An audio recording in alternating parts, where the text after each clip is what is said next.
फेरों में सिर्फ 10 मिनट बचे थे।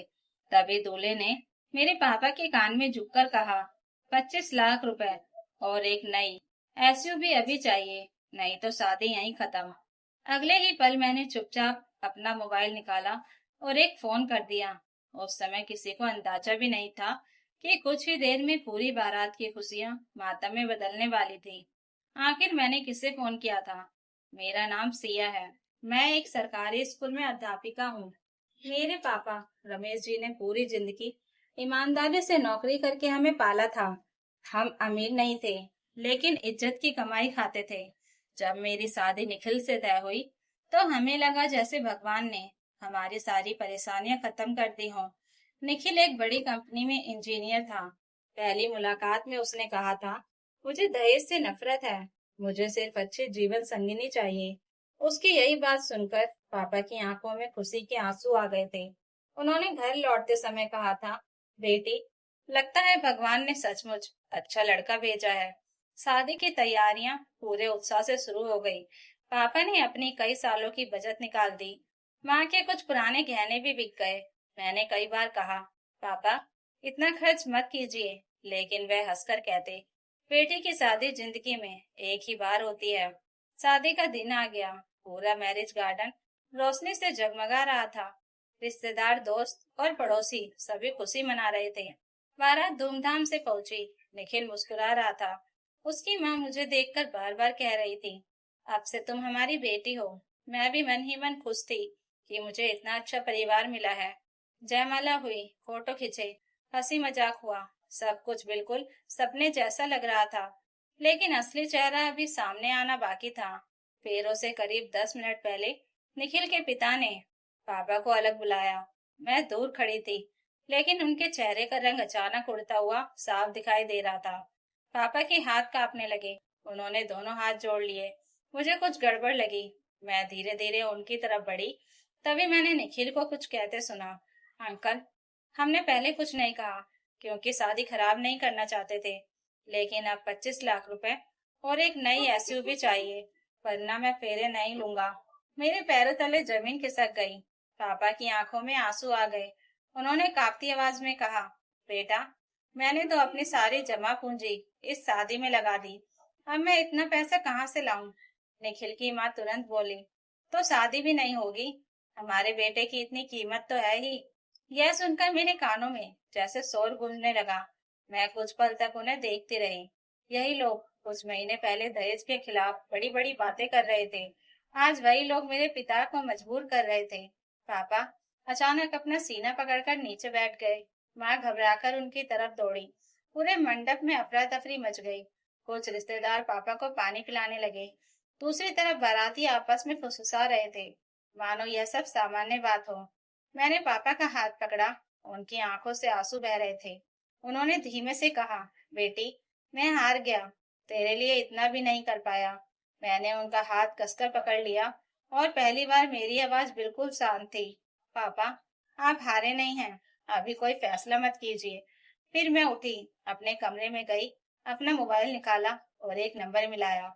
उधर से आवाज आई, हेल्पलाइन, बताइए। मैंने सिर्फ इतना कहा, मैं अपनी शादी के मंडप से बोल रही हूँ। यहाँ अभी दहेज मांगा गया है और मेरे पास उसका सबूत भी है। फोन रखते ही मैंने गहरी सांस ली और वापस मंडप में आ गई। किसी को पता नहीं था कि मैंने किससे बात की है।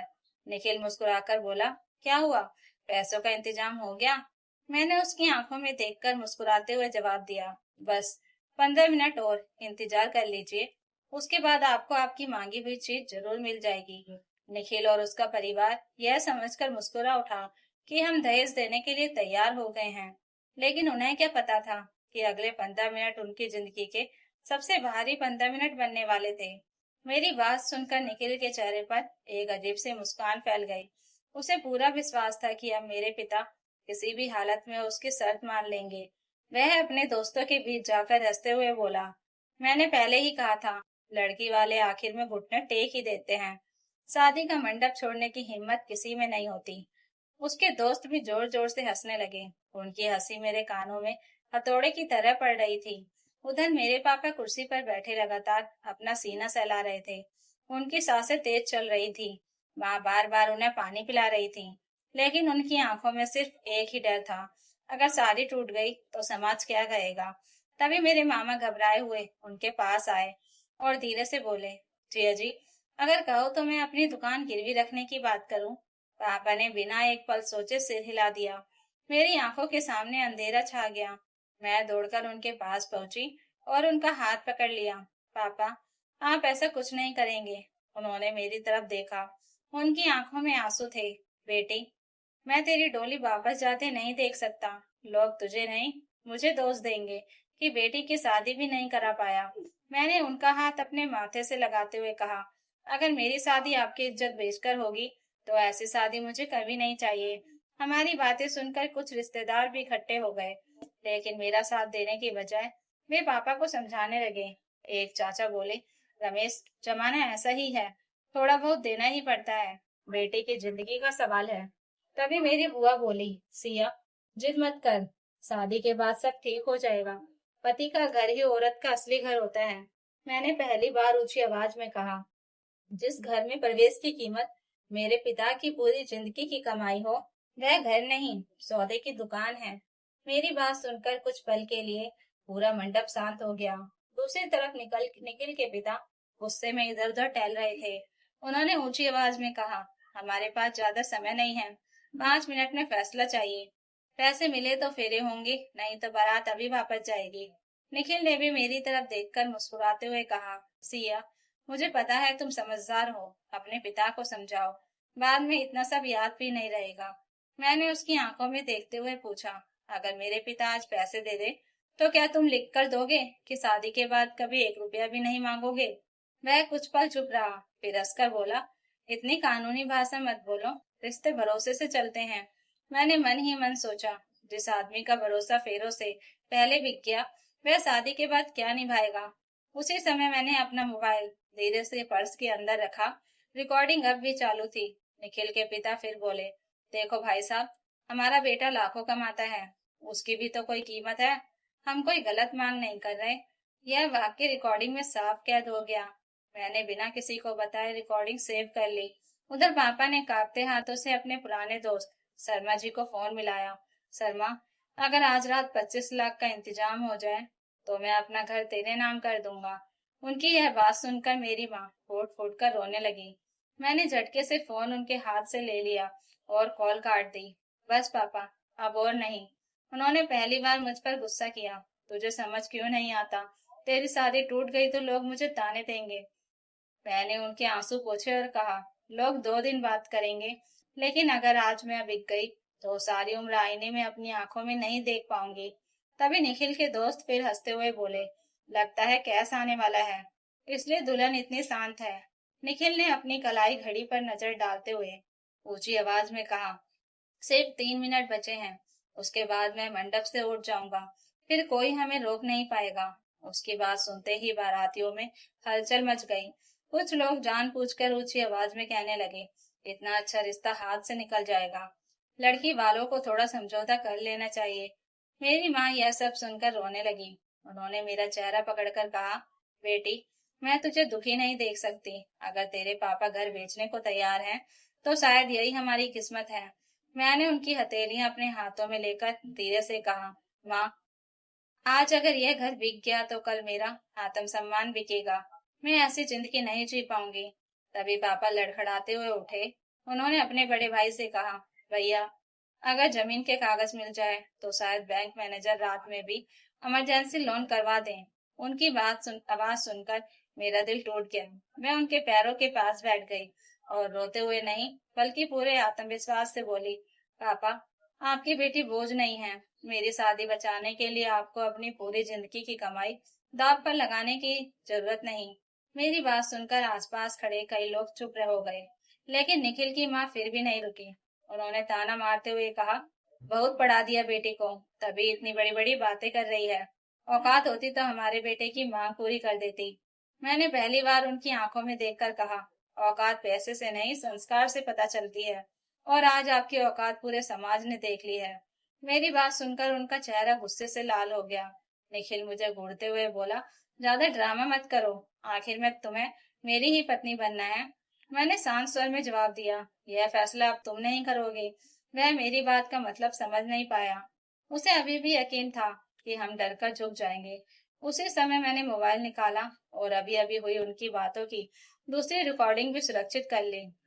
अब मेरे पास सिर्फ पहली नहीं, दूसरी रिकॉर्डिंग भी थी, जिसमें वे खुलेआम दहेज को बेटे की कीमत बता रहे थे। मैंने मन ही मन गहरी सांस ली। समय पूरा होने ही वाला था। निखिल के पिता ने ऊंची आवाज में घोषणा की, बस, अब हम जा रहे हैं। ऐसी जगह रिश्ता नहीं करना जहाँ हमारे बेटे की इज्जत ही ना हो। उन्होंने जैसे ही मुड़कर बारातियों को चलने का इशारा किया, उसी पल मैरिज गार्डन के बाहर एक साथ कई गाड़ियों के ब्रेक लगने की तेज आवाज आई। अगले ही क्षण बाहर से पुलिस के सायरन की आवाज पूरे मंडप में गूंज उठी। बाराती घबराकर गेट की तरफ देखने लगे। निखिल के चेहरे की मुस्कान पल भर में गायब हो गई। उसने हड़बड़ाकर पूछा, यह पुलिस यहाँ कैसे? मैंने पहली बार हल्की सी मुस्कान के साथ उसकी आंखों में देखा और कहा, तुम 25 लाख का इंतजार कर रहे थे। मैंने कानून को बुलाया है। अब फैसला पैसे नहीं, सबूत करेंगे। पुलिस की गाड़ियां रुकते ही पूरे मैरिज गार्डन में अफरा तफरी मच गई। महिला थाना प्रभारी इंस्पेक्टर कविता अपनी टीम के साथ सीधे मंडप की ओर बढ़ी।